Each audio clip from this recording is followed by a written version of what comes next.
Mahaba na ang panahon. Magmula ng December 20 hanggang sa kasalukuyan at nag-file pa tayo ng supplemental petition para ibaba yung TRO.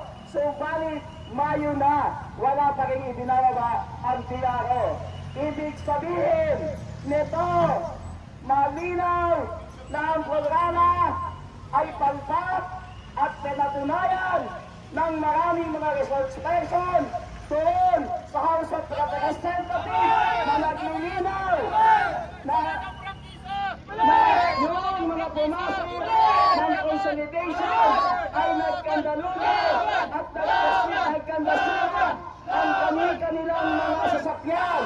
Ito ay isang malinaw na pagpapatunay na yung programa ng PUBMP ay hindi magmamaterialize at hindi ito magpapasper. Lahat ng ating pagharap, lahat ng ating pakikipaglaban at pakikibaka, hinaharas tayo. Makikita natin, sinasaktan na ang taong bayan, tinatanggalan na ng hanap buhay, pero gusto pang busalan, gusto pa nila itong pilipiting sa liig. Gusto pa tayong tanggalan ng kabuhayan. Malinaw sa batas na dapat may due process dito sa ating mga prangkisa. Pero ang nangyayari ngayon, katulad yan, simula sa Mayo 16, magsisimula na raw po silang manghuli. Papayag ba tayo? Papayag ba tayo? Laban!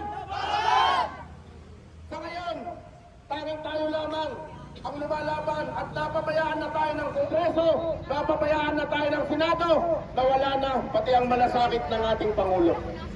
Nasaan na ang sinasabi mo? Dapat ayusin lamang, kumpunihin at i-rehabilitate itong ating mga jeepney. Sinisingil ka namin ngayon, Pangulong Bongbong Marcos Jr., nasaan ang ipinangako mo na majority sa mga driver at operator ay ibinoto ka at ipinagkatiwala sa iyo ang kanilang kabuhayan, ang kanilang hanap buhay at ang kinabukasan ng kanilang mga pamilya. Nasaan ka na ngayon?